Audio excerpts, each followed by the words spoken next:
Bonjour, c'est mercredi et on parle de cinéma dans Y a pas école et donc d'éducation aux médias qui fait partie du plan d'études. Cette émission, vous le savez, est concoctée main dans la main avec la CIIP, la Conférence intercantonale de l'instruction publique. Vous êtes confinés? Moi, je suis confinée aussi dans ma ferme et depuis le début, je vous fais partager des petits moments avec les animaux. Les cochons. Est-ce que vous saviez que les cochons sont des ongulés, comme les chevaux, les vaches, les chèvres, les moutons, les cerfs même? Mais les ongles des cochons sont fendus en deux. Est-ce que je peux vous montrer? Tu montres ta patte? Montre ta patte. Vous la voyez là? Ouh, pardon. Viens, tu viens? Non, tu veux pas, il veut pas.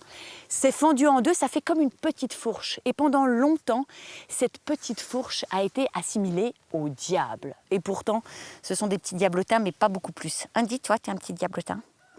En plus, le cochon a un ergot. Ici, c'est un doigt qui n'est pas développé. Celui du cochon a un ongle. Le cochon marche donc comme ça, sur la pointe des pieds. Allez, dans cette émission, on va parler cinéma aujourd'hui et pas cochon. Vous allez découvrir dans cette émission différents lieux de tournage du cinéma mondial en Suisse. C'est un reportage qui a été tourné par un youtubeur bien connu, le fossoyeur des films. Et vous allez découvrir de nombreux autres secrets du cinéma dans cette émission. Elle est destinée aux un petit peu plus grands que d'habitude, mais évidemment, toute la famille peut regarder. Allez, bonne émission, bonne révision. Vous êtes tous partis? Ah bah c'est pas sympa.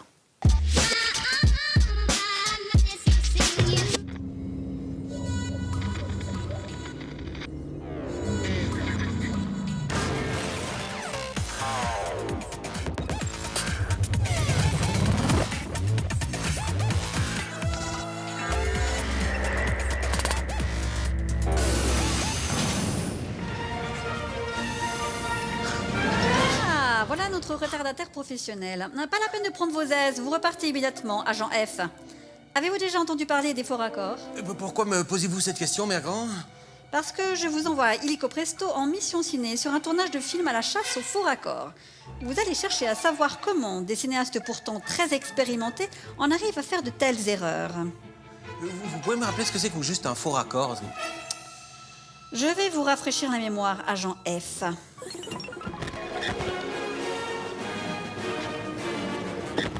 Vous avez repéré le faux raccord, agent F? Non, évidemment. Je répète, mais au ralenti, ce sera plus sûr. Observez bien Jack Sparrow, agent F. Dans ce premier plan, il saute de son bateau en levant le pied droit. Jusque-là, rien d'anormal. Sauf que, dans le plan qui suit, de façon tout à fait illogique, c'est le pied gauche qu'il pose sur le ponton. Et pourquoi appelle-t-on faux raccord ce genre de faute de film, agent F? Je réponds à votre place, ça ira plus vite. Au cinéma, le raccord, c'est ce qui aide à relier un plan à un autre plan. Ici, c'est le saut que fait Jack de sa barque au ponton. Le problème, c'est qu'il n'atterrit pas sur le bon pied. C'est donc un faux raccord. Tout est clair, agent F. Alors, qu'est-ce que vous attendez pour commencer votre mission? Eh bien, la chasse au faux raccord est ouverte. Mais attendez, mère grand. Et si j'y vais comme ça, ils vont me prendre pour un espion sur un plateau de tournage, là. Mais qu'est-ce que vous croyez, agent F? J'ai tout prévu. À partir de maintenant, vous vous appelez Paul Martin et vous êtes l'un des acteurs du film. Ainsi, vous serez idéalement placé pour surprendre le cinéaste en flagrant délit de faux raccord, la pire des fautes de cinéma. Ah, ça, c'est très malin de votre part, mère grand, hein. Pour tout avouer, je suis tendu. Oui, ce matin, j'ai rien pu avaler au petit déjeuner. Bon. On y va. Bonjour. Ah, monsieur Martin, voilà enfin. Excusez-moi, je me suis un peu perdu en chemin.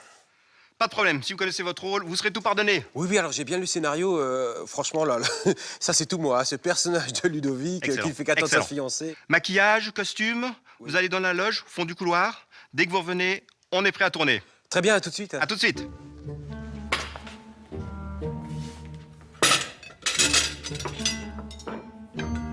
Vas-y, recule.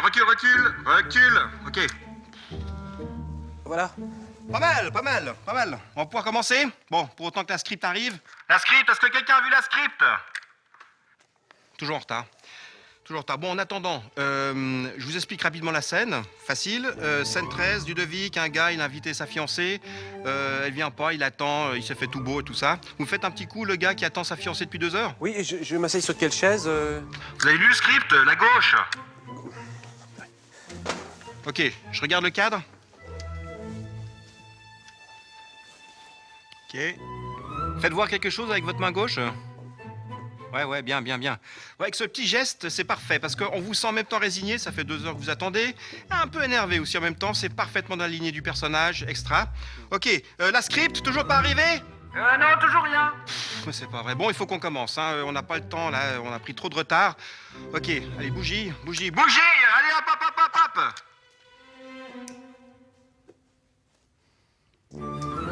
Monsieur Martin, gardez la position, tapotez avec la petite main. Tapotez gentiment, ok. On est prêt à tourner. Stop. La perche. Ok, c'est bon. Silence. Moteur, ça tourne. Action. Ok, coupé. Ah. Excusez-moi, faut que je réponde. Ah, c'est Marilyn, c'est la script. Oh là là.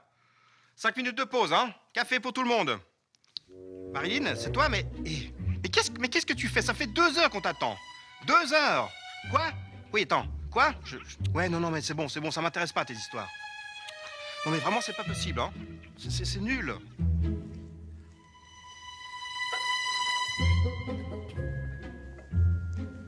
Si je suis pas allé boire un café avec le reste de l'équipe, c'est tout simplement pour garder ma concentration. Eh oui. Ceci dit, je commence à avoir faim.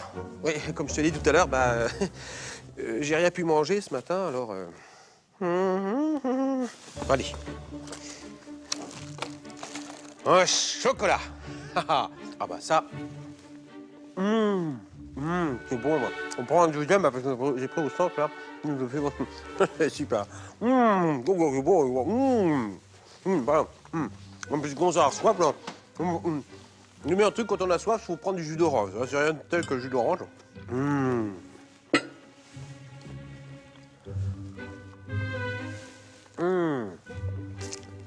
Mais qui c'est qui laisse allumer les bougies? Heureusement qu'il y a quelqu'un ici pour faire un petit peu d'économie d'énergie. Voilà, ça c'est bon. Oh là, ça colle. Bon. Oh, puis ça. Mais c'est des fausses. En plus, de toute façon, je sais maintenant que ma fiancée ne viendra pas. Des fruits à la place, c'est beaucoup mieux. Oh, puis là, c'est à cause de ça qu'il y a du courant d'air. Faut fermer les fenêtres, les portes, les fenêtres, hop. Et maintenant, qu'est-ce qui se passe? Une pomme. Mais que fait l'accessoiriste? Oh! Allez, bonne nouvelle, la script est en route. Prise dans les embouteillages, elle va arriver d'ici une demi-heure. En attendant, je vous propose de faire la scène où vous soufflez les bougies. Ah oui, j'ai attendu ma fiancée, oui. Voilà, exact. Excusez-moi, mais j'ai senti comme un petit courant d'air. Ok, maquillage, s'il vous plaît. J'ai peur de ne pas être raccord, vous comprenez? Ok, vous pouvez reprendre votre position? Oui. La même que le plan d'avant? Très bien. Excusez-moi, j'ai un blanc. Je tapotais la table avec quelle main? La droite? Oh, la je gauche? sais plus, attendez, je vais regarder. Alors, la main, c'était la... Mais c'est une invasion de faux raccords, que... Mais c'est une catastrophe, vous voulez saborder mon film. Mais qu'est-ce que vous avez fait? Attendez, je vais tout remettre en place. Je vais tout mettre en place, oui, voilà. Alors, ça, c'est la... Non, mais attendez, arrêtez, vous faites... Non, mais vous faites qu'aggraver la situation, là, s'il vous plaît, arrêtez. Hein? On va attendre sagement que la script revienne. Parce que, qu'est-ce qu'elle fait exactement, votre script? Monsieur Martin, la script a un rôle primordial, qui aurait été bien utile aujourd'hui, d'accord? Sa fonction est de noter tous les accessoires, de repérer tous les emplacements, de savoir exactement quoi était à quel endroit pour éviter les faux raccords d'un plan vers un autre. Et de même pour les acteurs, les mouvements, tout. Ah, et elle aurait noté, par exemple, que je tapotais de la main gauche Exactement, sur la table la main et gauche. que la boîte au chocolat était fermée. Les chocolats, et que le jus d'orange, les fenêtres. Oui. Voilà. Donc, ce qu'on va faire maintenant, c'est attendre sagement que la script revienne et on recommencera tout depuis le début. Pause pour tout le monde.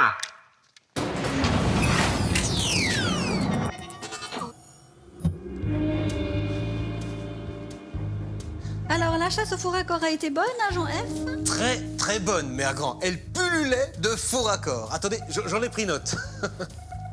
Alors, nous avions la boîte de chocolat entamée, le jus d'orange à moitié bu, le bouquet de fleurs remplacé par le compotier, la porte-fenêtre, une fois elle est fermée, une fois elle est ouverte, les bougies allumées, elles sont éteintes.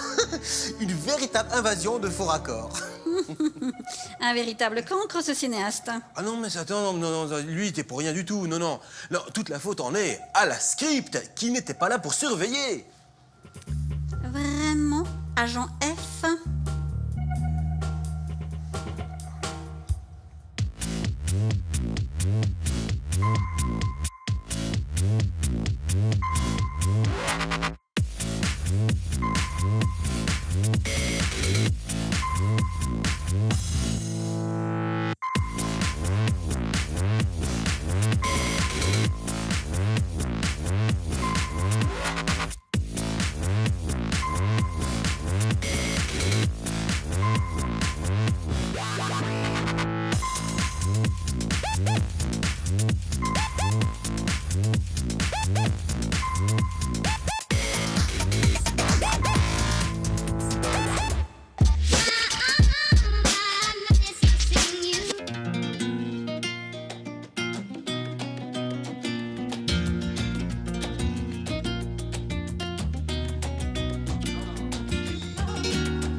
Je m'appelle Alice.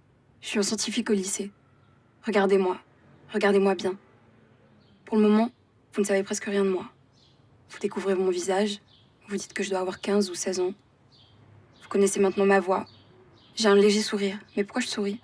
Parce que je vous parle. Peut-être que je suis en train de regarder quelque chose que vous ne voyez pas encore.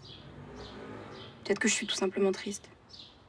Triste parce que je viens de voir un pigeon mort sur le rebord de la fenêtre. Crever le pigeon. Mais regardez-moi encore. Et si j'avais tout simplement une envie de bouffer? Bouffer tout ce qui me passe sous la main. Chocolat, bonbec, gâteau. Ou alors je suis amoureuse. Amoureuse de Mathieu, le garçon le plus populaire de l'école.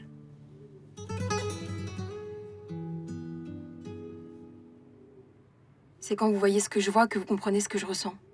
Comme si vous étiez dans ma tête. Maintenant, suivez bien mon regard.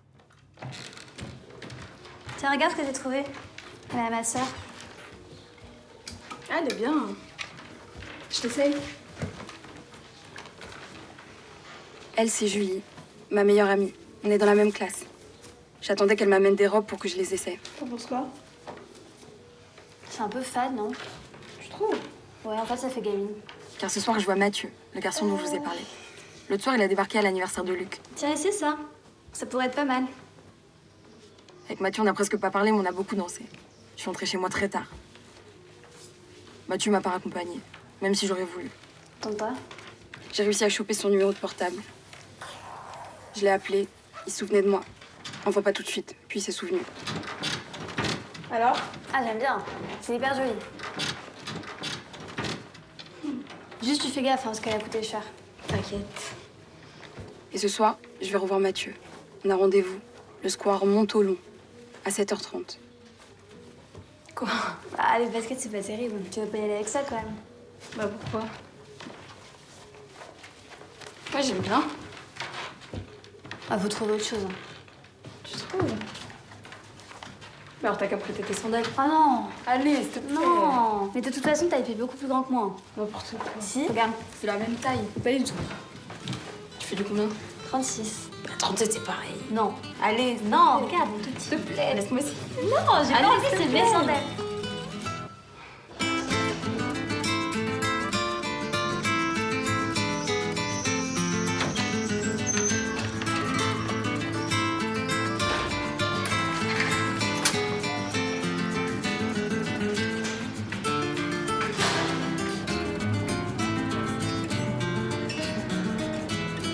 Je suis passée des dizaines de fois devant ce magasin. C'est ma grande sœur qui arrête pas de m'en parler. Elle dit que ces chaussures, elles sont classe. Elles font femme.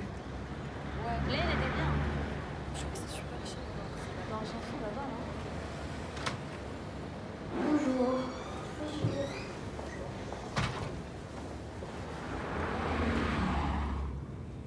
Je me suis souvent demandé quelle serait la première paire que j'aurais. Mais c'est hors de prix. 200 balles la paire de pompes, pas à ma portée. Je peux vous aider? Non, merci, je suis juste un tour.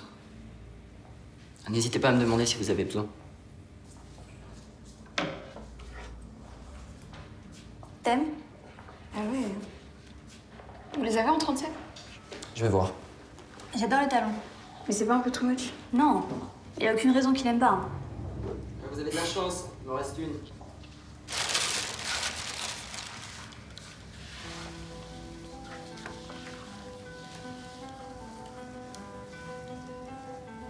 C'est du cuir italien. Ça me faisait drôle de sentir ce garçon comme ça à mes pieds. Il était maladroit, mais gardait le sourire. Et lui, que pouvait-il ressentir?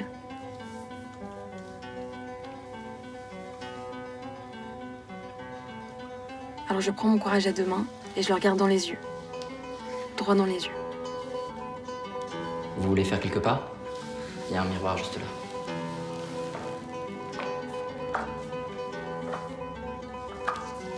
Elles vous vont bien?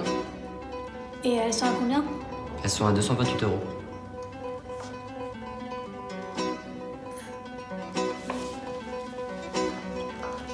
Vous voyez ce modèle-là en 36? Oui, bien sûr.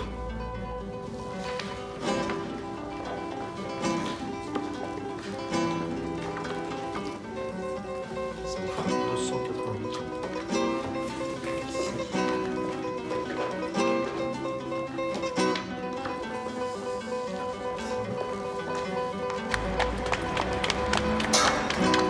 Quand on fait une connerie avec Julie, c'est toujours un moment spécial.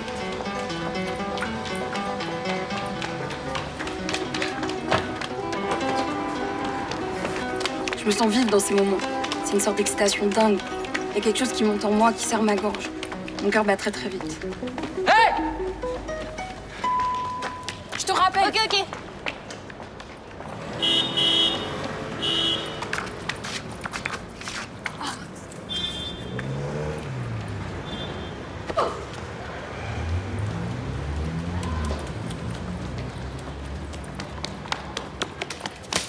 Putain, vous me faites mal. Lâchez-moi, je gueule. Vous allez venir avec moi, mademoiselle. Vous me faites mal. On va voir ça au magasin. Mais je voulais pas vous les voler. Ah ouais? Vous voulez pas, mais vous l'avez fait? C'est pas ce que tu penses. Je te jure, c'est pas ce que tu penses. Je suis désolée. On verra ça avec mon patron. Non, mais je voulais te rencontrer, mais j'osais pas. Quoi? Qu'est-ce que tu racontes? Tout de moi? Mais non, mais c'est pas les chaussures que je veux, c'est toi. Moi? Allez, arrête tes salades. Non, mais je sais, ça a l'air dingue, mais je suis souvent passée dans le magasin et je voulais entrer te parler, mais j'osais pas. T'avais pas remarqué? Je sais pas entrer, alors comme ça, je me suis dit que je pourrais être seule avec toi. Je pourrais te dire que j'ai envie de prendre un verre avec toi. Qu'on prenne un verre? Ça fait des semaines en sortant du lycée. Je passe devant le magasin et je te vois avec tes clientes. T'as l'air gentil. Je suis sûre que t'es gentil. Mais je te les paye les chaussures, hein, c'est pas le problème. Je te les paye tout de suite même. Mais promets-moi qu'on irait boire un verre ensemble. Je te paye les chaussures et on retourne au magasin et ce soir je t'invite. Attends, tu veux vraiment qu'on se revoie? On pourrait aller au Corail, tu connais? Ouais. Tu me payes les chaussures et on se retrouve ce soir. Ok. Mais garde les chaussures. Moi je dirai à mon patron que je t'ai pas retrouvé. Non, mais je vais les payer. 7h30, ça te va? Tu me reconnaîtras? Garde-les, vraiment, ça me fait plaisir. Puis de toute façon, il arrête pas de me gueuler dessus, le patron, alors... Merci. À ce soir? Ah, ça va.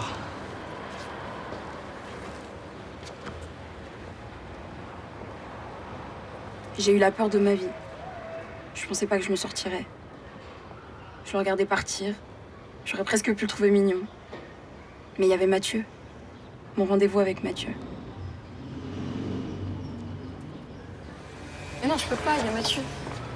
Tu veux pas y aller à ma place? Allez, s'il te plaît, je te promets qu'il est sympa. Mais si je plante Mathieu, il va me tuer. Allez, vas-y, tu lui dis que j'ai pas pu et du coup t'es venu. C'est vrai? Ah, merci. Ouais, c'est à 7h30 au Corail. Merci, t'es super. Ok, salut.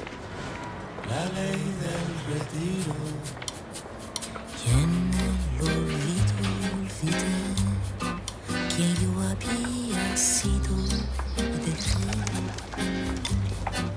callar mis sentidos después del silencio impuesto por ley de retiro, secreto, castigo, la ley de retiro,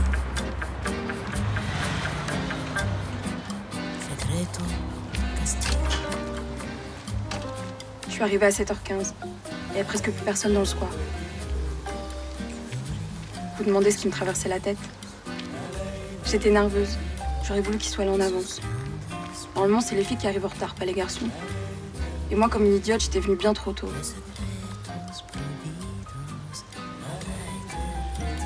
Peut-être qu'il m'observait planqué derrière un arbre, qu'il se marrait de me voir toute seule à l'attendre. J'avais envie de l'appeler, mais ce serait trop facile.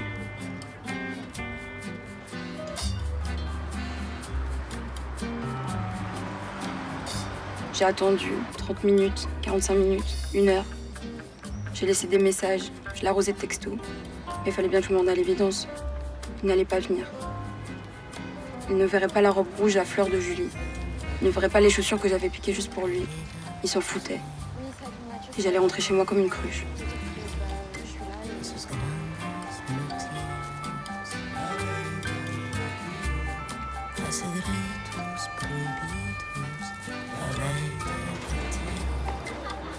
C'est presque par hasard que j'ai échoué à cet endroit. L'instinct, peut-être. Regardez-moi. Regardez-moi une dernière fois. Je vois quelque chose que vous ne voyez pas encore. Ce que je ressens. Pour le moment, vous ne pouvez pas le savoir.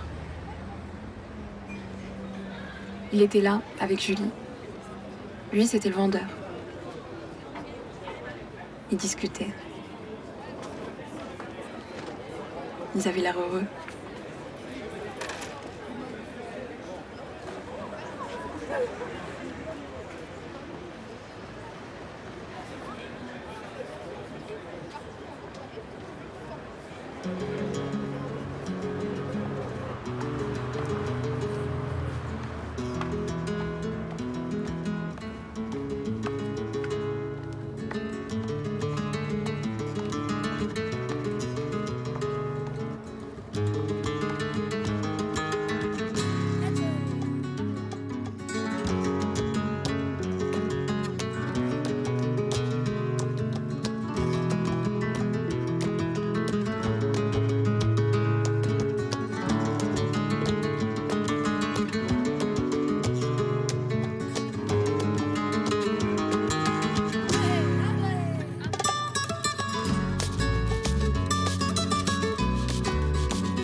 T'es occupé? De toute façon, ça vaut pas le film. Et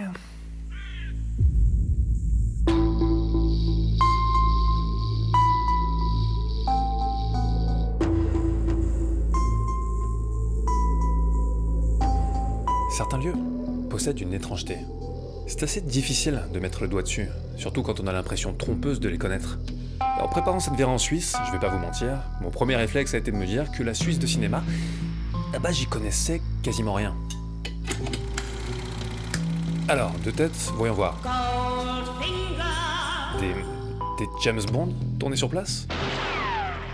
Chaplin? Tiens, Chaplin, ouais, il a fini sa vie. Bon, bien sûr, le réalisateur RSC le plus célèbre au monde est quand même franco-suisse, hein, on va pas l'oublier. Jean-Luc Bidault et Vincent Pérez sont suisses aussi, il me semble. Le bonsoir chez vous. Et... bon, bref, vous voyez l'idée, je séchais assez vite. Toutefois, ce à quoi je ne m'attendais pas en préparant ce périple, c'est que ce regard d'outsider allait précisément devenir notre point de départ. Cette sensation d'un pays insaisissable qui excite l'imagination des cinéastes. Cette sensation que derrière cette apparence de carte postale, il y a forcément quelque chose qui sommeille sous la surface.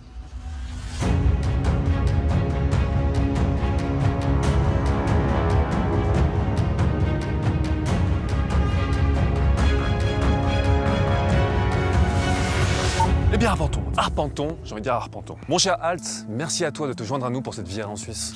Lui, c'est Alt 236. Fasciné par les univers sombres, il nous plonge autant dans certaines mythologies modernes qui ont pénétré la pop culture que dans le vertige de la création au sens large.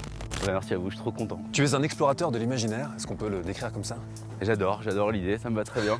Ça tombe bien parce qu'en fait, en allant voir des lieux de tournage en Suisse, l'idée ça va être de voir en quoi des paysages qui sont beaux et a priori innocents, triturés par l'imaginaire, peuvent avoir l'air aussi facilement anxiogènes que finalement apaisants. Est-ce que c'est quelque chose qui te parle, ça? Est-ce que si je te dis cinéma et Suisse, qu'est-ce qui te vient en premier à l'esprit? Eh ben, curieusement, et j'ai un peu honte, j'ai pas forcément de film qui me saute au visage, mais justement je suis très curieux de voir comment est-ce qu'un réalisateur est capable de projeter son imaginaire, son écriture dans un tel lieu et de le transformer, de changer l'image d'Épinal qu'on en a un petit peu. Donc je suis très curieux de voir ce qu'on va découvrir. Du coup c'est particulièrement intéressant en Suisse, vu que c'est un pays qu'on a l'impression de connaître, mais finalement pas tant que ça. En plus, un de tes artistes préférés est suisse. Et ouais, Giger vient de Suisse, il vient de Gruyère très précisément, et comment quelqu'un qui a vécu dans un endroit aussi magnifique a pu faire des choses aussi sombres et ténébreuses, peut-être que ça participe aussi à ce processus. On va partir en exploration. Allons-y. Let's go.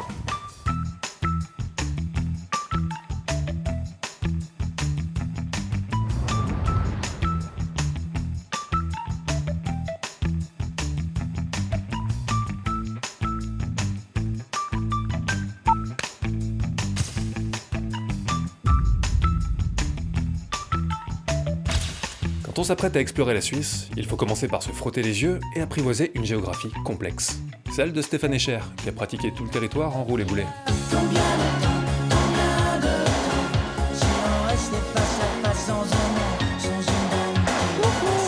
Mais aussi et surtout, la géographie des cantons. 26 cantons qui sont les États fédérés de la Confédération suisse, un pays divisé en 3 grandes parties. La Suisse alémanique, la Suisse italienne et bien sûr, la plus proche de nous, la Suisse romande, celle où l'on parle français. Dites, j'ai un trou de mémoire, vous pouvez me dire le titre de votre plus grand film? Un pays complexe, cinéma complexe forcément. Et bon, je vous ferai bien une analyse socioculturelle bien vénère du cinéma suisse en 1h23 des brouettes, hein. Ses comédies, ses drames, sa culture très forte du documentaire, ou même sa propre nouvelle vague, impulsée par un collectif de cinéastes genevois dans les années 60. Sauf que, je suis loin d'être le mieux placé, déjà. Et que l'idée ici, c'est avant tout de retrouver des lieux de tournage de films qui nous ont marqués. C'est une balade dans l'imaginaire. Parce que oui, passé le premier réflexe bredouille, les souvenirs s'activent. Et des films internationaux qui mettent en scène la Suisse, il y en a bien entendu un bon paquet. Beg your pardon, forgot to knock. C'est là qu'on en revient au regard d'outsider. Celui des cinéastes extérieurs qui vont parfois réinventer ce territoire ou au contraire en alimenter certains clichés. Parce que la Suisse, je vous cache pas qu'elle a tendance à être très souvent fantasmée. Attends, le plat pays c'est quoi? C'est la Belgique? Ouais. On coupe. On arrête tout.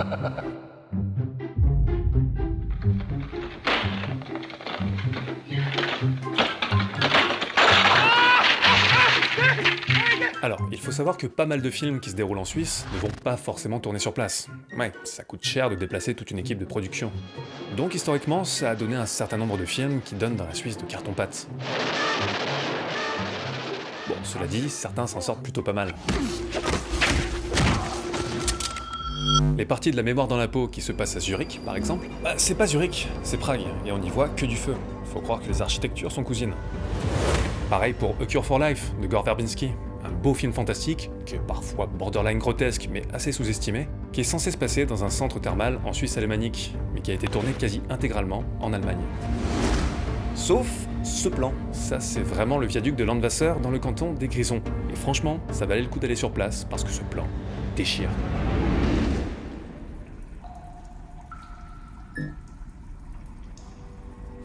Aussi, tenez-vous bien, la Suisse a même servi de référence pour des univers de science-fiction, comme avec Star Wars 3 par exemple, qui a utilisé les montagnes qui entourent la commune de Grindelwald, dans le canton de Berne, pour construire le monde d'Alderaan à la toute fin du film. Ouais, ça, c'est la Suisse.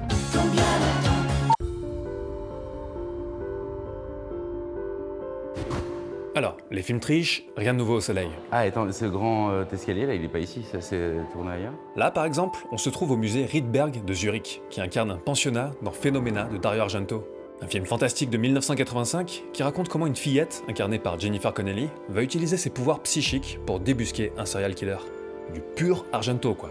Dans une architecture aussi cossue, en fait, il y a aussi cette idée d'un autre monde, en fait. C'est quelque chose qui vraiment envoie un message en fait, subliminal au spectateur de dire tu n'appartiens pas à ce monde et il s'y passe des choses que tu fantasmes aussi. Mais c'est intéressant parce que ça t'est pas dit clairement, mais tu le ressens quand même. On se faisait une joie de découvrir les recoins beaux et malaisants du pensionnat. Sauf que cette façade iconique est la seule chose du film qu'on retrouvera sur place.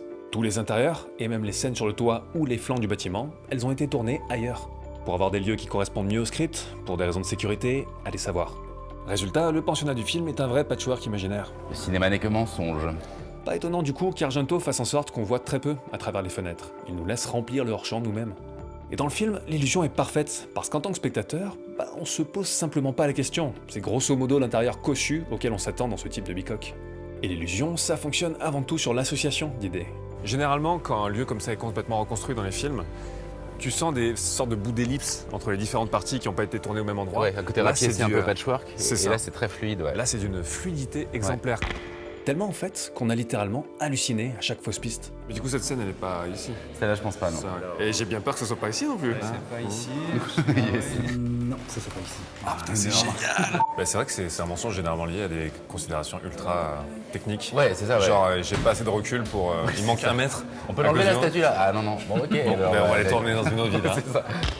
C'était comme découvrir un monde parallèle. Comme si par rapport aux intérieurs baroques du film, l'espace était soudainement devenu étriqué, comprimé. Alors que pourtant, l'intérieur du musée a aussi de la gueule. Comme quoi, on a toujours tendance à amplifier ce qu'on ne voit pas. Mais ça paraît maintenant plus petit que ce qu'on imagine être du pensionnat, quoi. Comme si on avait rêvé Phénoména. Et d'ailleurs, si vous partez un jour vous-même à la chasse au lieu de tournage, sachez qu'il y a beaucoup de fausses infos sur internet les concernant. Le fait de se faire berner d'aussi belle façon, passer la déception, en fait, tu fais ok. Et ça te repousse ton enquête encore plus loin, maintenant t'as envie de savoir. Une magie qui apparaît, quoi, en fait. Ouais.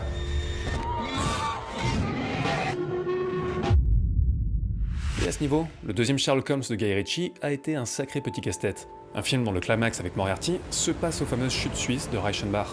Sauf que tout ça, c'est intégralement numérique, sans surprise. Et tout ça, c'est tourné en studio. Même la locomotive Tickerli qui fend les paysages suisses enneigés, elle est numérique. Sauf qu'étrangement, beaucoup de sources sur internet continuent à indiquer qu'une partie du film a pourtant été tournée dans les alentours de la commune de Triengen, dans le canton de Lucerne. Perso, je vois pas trop laquelle, du coup. Peut-être de simples plans de référence pour les paysages, ou peut-être un simple coup de bluff pour attirer du tourisme. Je sais pas. No pressure. Mais du coup, tout ça laisse pas mal de place pour l'exploration et l'enquête sur place. Et franchement, c'est pas plus mal. Mais je trouve qu'il y a autant d'informations finalement à pas trouver ce que tu cherches qu'à le trouver. Et c'est vraiment intéressant au final.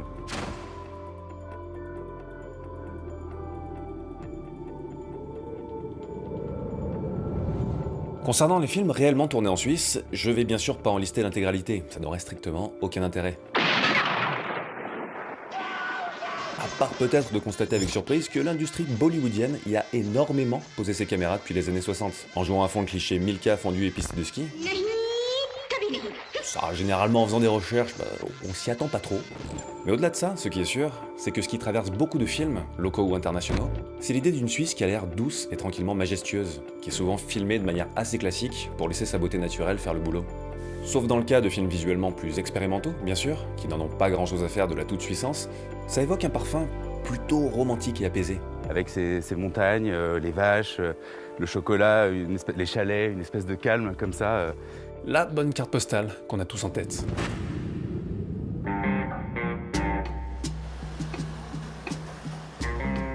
Et bon, je précise, quand je parle de carte postale, j'imagine que ça peut sembler un peu négatif. Mais c'est pas forcément le cas. Déjà, au fil de nos heures de route, niveau paysage, elle s'avère assez réaliste, finalement, cette carte. Et ensuite, l'idée d'une carte postale, c'est pas forcément superficiel. Tout dépend de ce que raconte le film, en fait. Dans Youth de Paolo Sorrentino, par exemple, qui raconte comment un chef d'orchestre et un cinéaste se mettent au vert dans les Alpes suisses, les paysages idéalisés deviennent un canevas vierge, immuable, qui contraste cruellement avec le vieillissement des personnages et leur peur de la mort. Donc oui, ça a du sens. Et pour la petite histoire, l'un des 2 hôtels où ils ont tourné, dans le canton du Grison, il s'appelle Waldhaus Flim. Flim! Ce film n'est pas un film sur le cyclisme. Merci de votre compréhension, votre compréhension, votre compréhension, votre compréhension.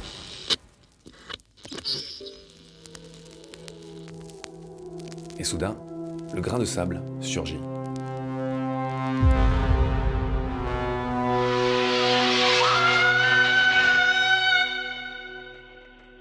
Le fait est, je sais pas si c'est l'histoire du pays, ces grands espaces peu peuplés, ou ces bleds qui ont des noms de seigneurs de guerre orques.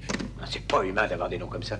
Mais la Suisse a cette image de pays à part, à la culture complexe. Un pays presque hors du temps, qui semble à la fois unique et mal connu. Ce mot revient, mais insulaire, qu'on applique aux îles. Et je l'ai ressenti plein de fois ici, quoi. Quand t'es dans une vallée avec des montagnes de centaines de mètres qui t'entourent, quelque part t'es sur une île de terre. Ajoutez à ça une grosse dose de folklore et de légende, dont le potentiel a hélas été assez peu exploité au cinéma. Et tout ça fait que la Suisse, elle joue finalement très peu autre chose que, la Suisse. Bon, comme grosse exception à ça, parce qu'il en faut, on a le barrage de Contrat.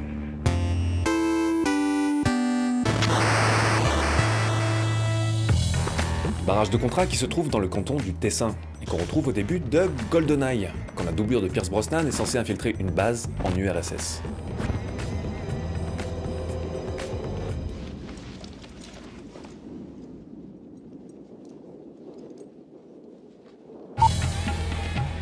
Il y a quelque chose qui te dépasse, qui est hors de l'humain en fait. Ce barrage qui est 200 mètres de hauteur, et pour moi ça ne devrait pas exister, quoi. C'est quelque chose de l'ordre du colossal en fait. Et bon, là faut avouer qu'on a affaire à une architecture vraiment particulière, qui ne hurle pas la Suisse, et qui est donc plutôt facile à réinventer. Et à rendre impressionnante. Vraiment, avec un lieu pareil, pas besoin d'en faire des caisses niveau cadrage tarabiscoté. Le vertige se crée de lui-même. Et comme on n'est pas dans une séquence de tension immersive à la Mission Impossible 4, mais plutôt dans une séquence d'intro d'un nouveau Bond dont on n'a pas encore vu le visage, d'ailleurs, ce qui fait qu'il faut happer le spectateur à la volée par tous les moyens, le film choisit bien sûr de montrer les muscles. Quelques plans aériens pour établir la hauteur démentielle du lieu, quelques plans grues qui en jettent, et le tour est joué. Concis, efficace.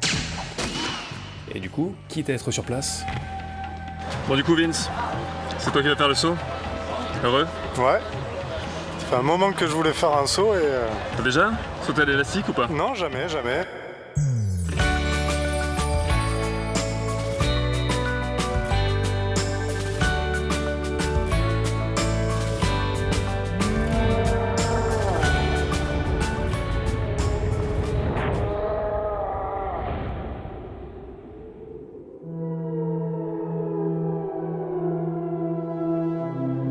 Mais revenons au grain de sable. Forcément, avec Alt, vu notre penchant pour les univers sombres, c'est l'envers de la carte postale qui nous a titillés. Et le premier pas dans cette direction a été fait avec Phenomena de Dario Argento. On y revient. Dans l'introduction du film, une jeune fille perdue va aller chercher de l'aide dans une bicoque isolée, où elle se fera prendre en chasse par le mystérieux tueur.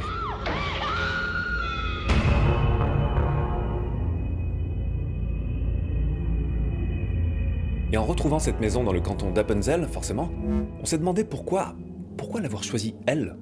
Mais je pense qu'effectivement il y a un côté cabin in the woods pour le coup qui marche bien. Je ne sais même pas si c'est fait exprès, mais je trouve qu'il y a un truc intéressant entre la plaine, donc la connaissance de ce qu'il y a autour de toi, et qui est à l'orée de la forêt. Et la forêt est clairement symbolique des ténèbres en fait qui peuvent se trouver derrière, mais c'est vraiment la maison qui est à l'orée des ténèbres, quoi. Elle est à la limite.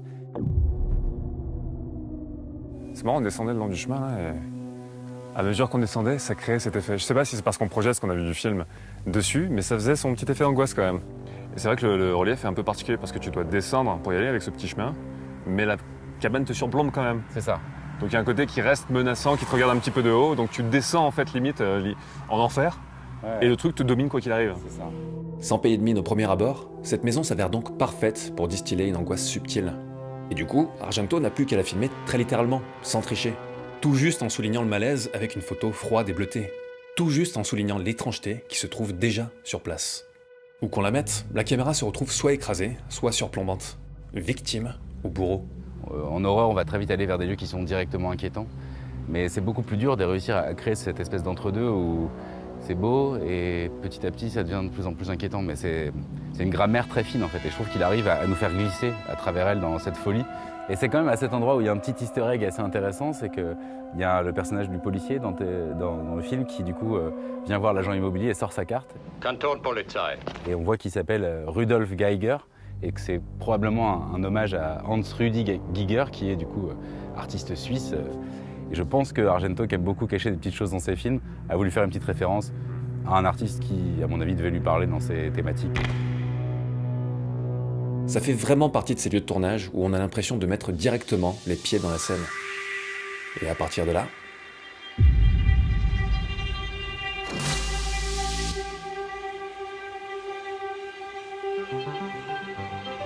Les virées, c'est beaucoup de trajets d'un lieu à un autre.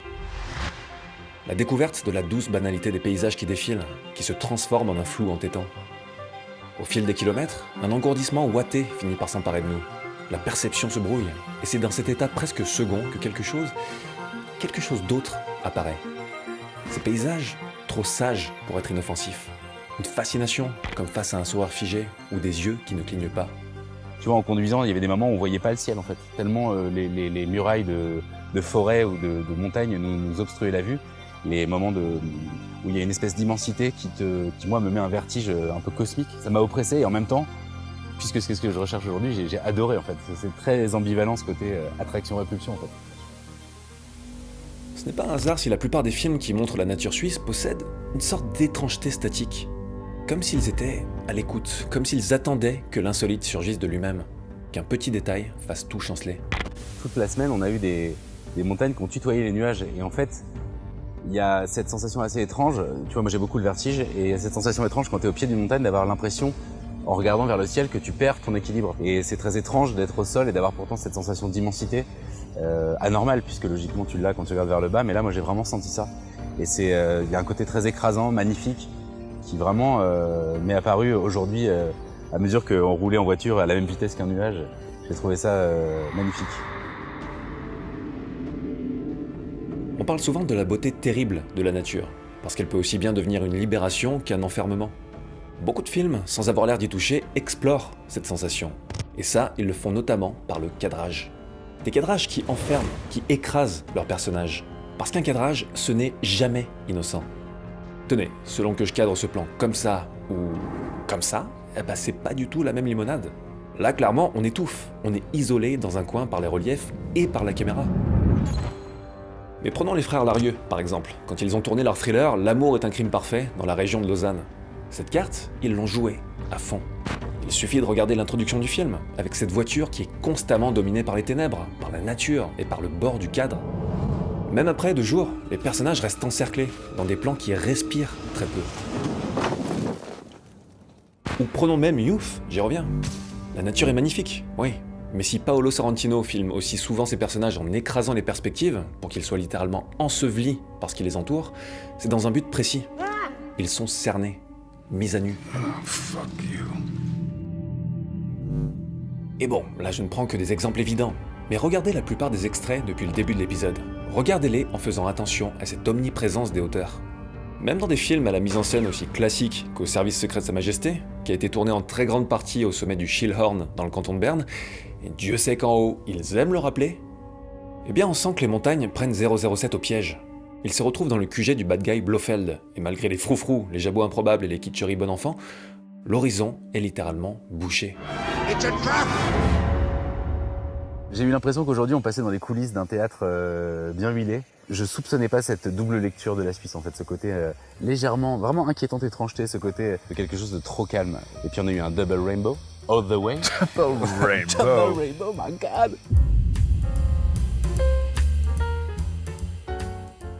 Bon les gars là, on va à Gstaad ou pas là? J'ai un frère à tuer moi. Attendez, c'est pas en Angleterre, Gstaad? Putain! Au fil de nos pérégrinations, on s'est finalement rendu compte que la thématique qui traverse beaucoup de films tournés en Suisse, en fait elle est assez limpide. Ce qui se cache sous la surface. Un pays qui rappelle un peu ce que dans un tout autre registre, les banlieues américaines évoquent à Tim Burton. Et là, tout s'éclaire. Thriller, films d'espionnage, films fantastiques ou même films sociaux, des œuvres où se jouent des conflits cachés au grand public, où il faut toujours aller un peu plus loin pour atteindre une forme de vérité. En toute logique, les villes suisses restent un terrain de jeu privilégié pour les thrillers politiques, notamment Genève, où Matt Damon fait coucou dans Syriana, mais aussi et surtout Zurich, nid d'espions. Zurich, quartier des affaires, samedi 26 septembre, 12h51. Ça fait un peu cliché, mais je pense que dans l'inconscient collectif et dans pas mal de films, là où dans la campagne on avait plus ce côté cure thermale, apparence calme, eau qui dort, trompeuse, là on est vraiment dans la ville d'affaires. On sent qu'il y a des banques à tous les coins de rue, des sièges de société. En toute logique aussi, quand il filme Phénoména, Argento joue énormément sur la blancheur, une blancheur potentiellement pervertie, comme un écho à celle des paysages suisses. Et Jennifer Connelly arrive là-dedans et va pervertir, ou en tout cas par sa nature va mettre à mal ce calme centenaire en fait. Pervertir par son innocence. Exactement, ça c'est bon ça. L'innocence et les ténèbres, forcément les deux facettes d'une même pièce.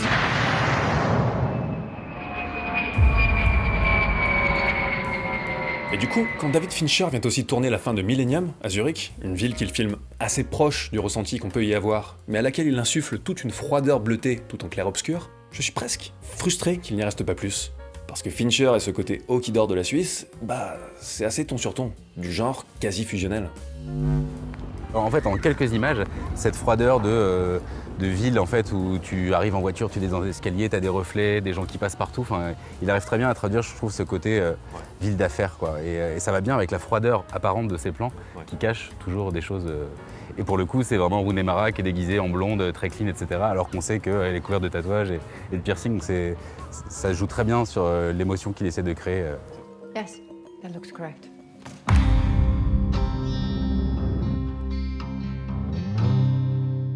En arpentant la Suisse, on découvre un pays visuellement homogène pendant une bonne partie du voyage, assez proche de ce qu'on imaginait. Et soudain, d'incroyables paysages lunaires, pierreux, cachant des bunkers secrets, des cols fantomatiques, un carburant incroyable pour l'imagination, dont le potentiel au cinéma a été à peine effleuré. C'est comme s'il y avait eu un verso à la carte postale, tu vois, avec vraiment quelque chose de... Tu vois, une autre planète, une exoplanète, quoi, quelque chose qui serait assez proche de nous, mais suffisamment différent pour qu'on se sente ailleurs ou étranger à ce lieu, quoi. C'est quelque chose qui m'a frappé notamment en visitant le sommet de Schilhorn. Parce que forcément, pour un James Bond, c'est un cadre idéal. Mais ça pourrait être aussi tellement plus. En tout cas, on voit vraiment pourquoi la production voulait tourner ici. Il y a tout en termes d'atmosphère. T'as la face là-bas où vraiment t'as l'espèce de muraille de montagne qui donne ce sentiment d'enfermement.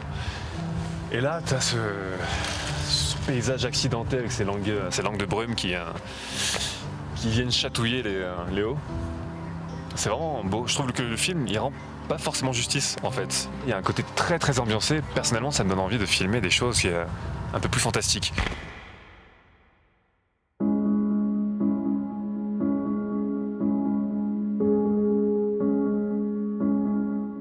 La Suisse met parfois elle aussi en avant cette belle étrangeté, comme avec la récente série fantastique Anomalia, par exemple. Mais si je devais choisir un film très proche du ressenti qu'on a eu en parcourant le pays, je dirais peut-être Sils Maria d'Olivier Assayas, sorti en 2014. L'histoire de Maria, une comédienne qui va s'isoler dans les Alpes suisses avec son assistante pour répéter un rôle qu'elle devra tenir face à une star montante beaucoup plus jeune. Et c'est d'ailleurs assez amusant de constater à quel point Sils Maria partage énormément de points communs avec Youth. Sorti à peine 1 an d'intervalle, il parle du vieillissement, des doutes, de l'industrie du cinéma et des paysages suisses comme miroir des personnages. Ils vont même jusqu'à avoir été filmés dans le même canton, celui des Grisons. Ça s'invente pas. Là, la Suisse a ce côté suffisamment page blanche pour te laisser projeter dessus, imprimer ce que tu veux. Et c'est ça, en fait, qui est finalement génial dans ce pays, c'est qu'il est suffisamment innocent en apparence pour que tu puisses projeter dedans tes angoisses, en fait. Et alors, encore une fois, j'espère que les Suisses vont pas croire qu'on a vu leur pays comme une terre d'horreur. Au contraire, c'est justement ça qui est génial, c'est que ça n'a pas la lourdeur d'un lieu qui te dit « je fais peur ». En visitant tous ces lieux de tournage, on se rend compte qu'à quelques exceptions près, comme Youth donc, ou ce plan de Phénoména, qui accue la sensation d'isolement de l'héroïne au bazooka, les cinéastes font plutôt corps avec la Suisse telle qu'elle est. Très peu de focales cheloues qui distordent l'espace, très peu de lumière trafiquée, juste ce que l'endroit dégage et une caméra habilement placée. Point. Comme quoi, ces lieux ont beau avoir l'air insaisissables, ils inspirent quelque chose de bizarrement cohérent. Avec Sils Maria, Assayas nous parle en filigrane d'un phénomène naturel rare, le serpent de Malora, une bande de nuages gigantesques qui s'inue entre les parois rocheuses en automne. Et là, le paysage devient littéralement le cœur du film. Ce serpent de brume va lui insuffler une dimension quasi fantastique, une présence invisible mais écrasante. Ce que Maria cherche et refoule en elle, loin, sous la surface. Plusieurs fois en fait dans cette Suisse remplie de nuages, de clair-obscur et de changements d'ambiance, presque de température visuelle en fait. J'ai beaucoup pensé à Friedrich en fait pendant ce voyage. Et même quand il suffisait d'être debout devant l'immensité pour penser aux voyageurs contemplant une mer de nuages, ce truc où t'es mal et en même temps si tu dépasses cet état de mal-être ou de malaise, tu embrasses vraiment ce que ça a à t'offrir en fait. Un paysage, ça dit quelque chose. En cherchant un lieu, en saisissant son atmosphère profonde, c'est une bonne partie du récit et de la mise en scène qui se révèle d'elle-même. Ce qu'on a retrouvé ici, en fait, c'est la troisième dimension des paysages de cinéma, celle de leurs recoins les plus inattendus, cachés à la vue de tous.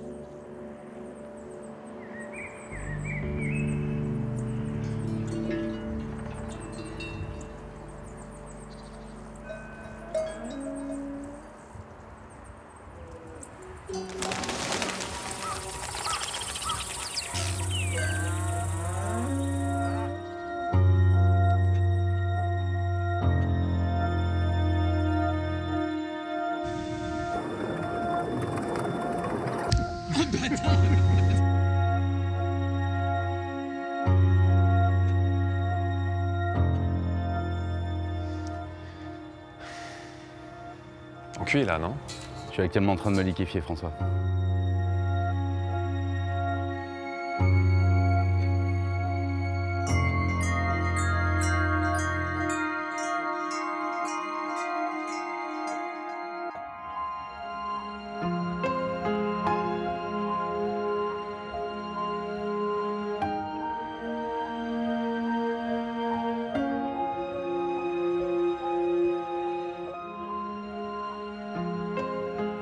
Je me suis perdu dans tes mains.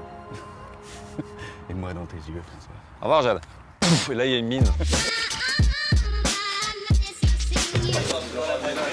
la boîte bleue derrière avec un paquet de journaux. Oui, c'est parti. Oui. Desserrez-vous là, s'il vous plaît. Desserrez un peu par là. Et on va où? On monte? Ah, vous venez ici pour monter? Si vous sortez à gauche. Ça va. Non, j'étais comme ça, mon vieux. Qu'est-ce qu'on fait exactement? Quand il s'est levé à la fin sur un ascenseur, eux deux se lèvent. à la fin. Il va dire la reine des villes. Tout le monde le regarde. Ils vont se lever tous les deux et vont aller vers l'estrade. Resby. Voilà, décale. Montrez, décale un peu.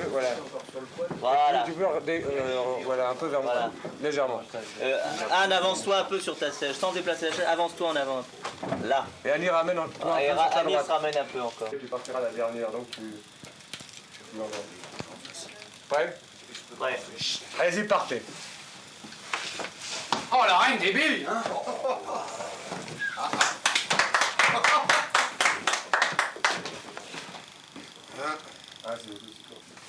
Jacques, tu viens un peu plus à droite, là, parce que sinon je risque d'avoir un peu des là, comme ça. Pardon, là j'ai ton épaule. Non, j'ai ton épaule, là.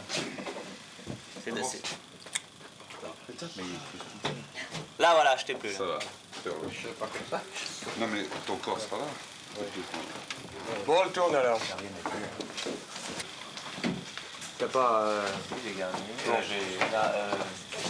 Bon, Jacques, tu repars. Je reste là. Non, on part avec Jacques. Tu leur fasses quand. Ne te laisse pas emporter la monde.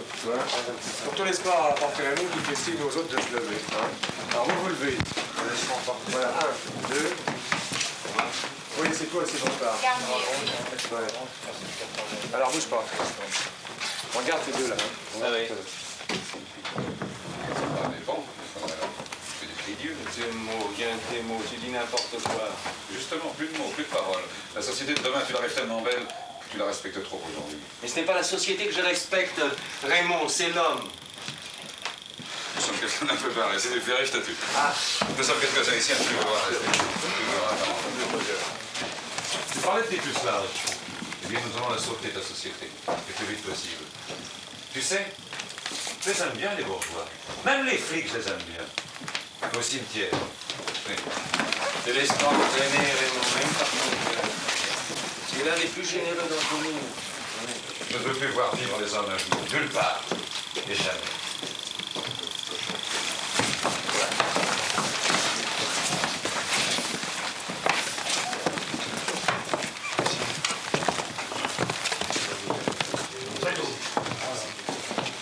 C'est tout.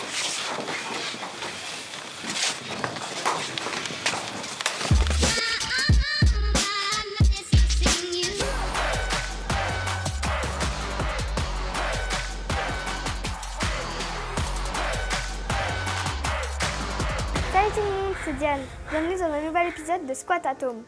Aujourd'hui, on va travailler les bras. Je vous rappelle le principe. 3 phases. 1. L'échauffement. 2. L'exercice principal. Et 3. Le stretching. Pourquoi le stretching? Parce que sinon, demain, courbature.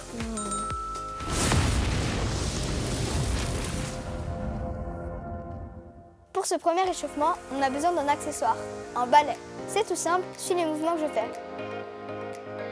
En haut, au milieu, en bas, au milieu et encore une fois en haut. Fais le mouvement pendant 2 minutes. Ça va chauffer tes bras et tes épaules. Pour la deuxième partie avec le balai, tends les bras et tu fais des mouvements de rotation dans un sens puis dans l'autre.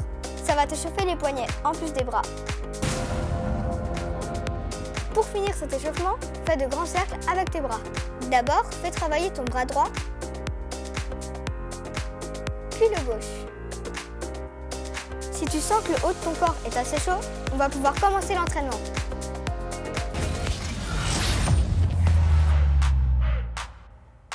On commence par un classique, les pompes. Mais pour que ce soit plus facile, on va les faire sur les genoux. Fais-en 10, ce sera déjà pas mal. Pour la deuxième série, on augmente la difficulté. Tu écartes les jambes et les bras. Et maintenant, fais des pompes. Si tu arrives à en faire 5 comme ça, c'est déjà pas mal. Mais tu peux essayer d'en faire plus. Pour le dernier exercice, on va faire des pompes à l'envers pour travailler l'arrière des bras. Tu peux le faire sur un lit ou sur un meuble. Si tu as encore de la force, tu peux essayer de faire le même exercice mais à l'endroit.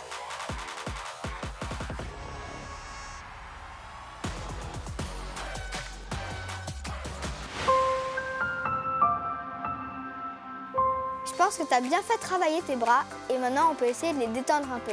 Lève le coude derrière la tête et avec l'autre main, tire-le. Tiens pendant 30 secondes. Fais le même exercice mais avec l'autre bras.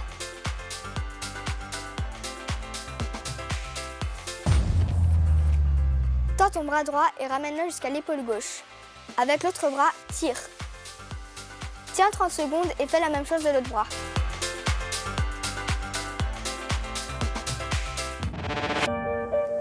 Bravo, t'as terminé ton entraînement d'aujourd'hui. J'espère que ça s'est bien passé et on se retrouve bientôt dans un nouvel épisode de Squat Atome.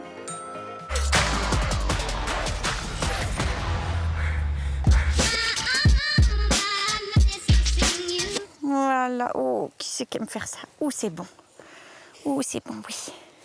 Voilà, il n'y a pas école, c'est fini pour aujourd'hui. Vous retrouvez évidemment énormément de contenu sur notre site internet rtsdécouverte.ch. En attendant demain, prenez soin de vous et de ceux que vous aimez. Oh, oui, c'est bon ça. Oh, c'est bon.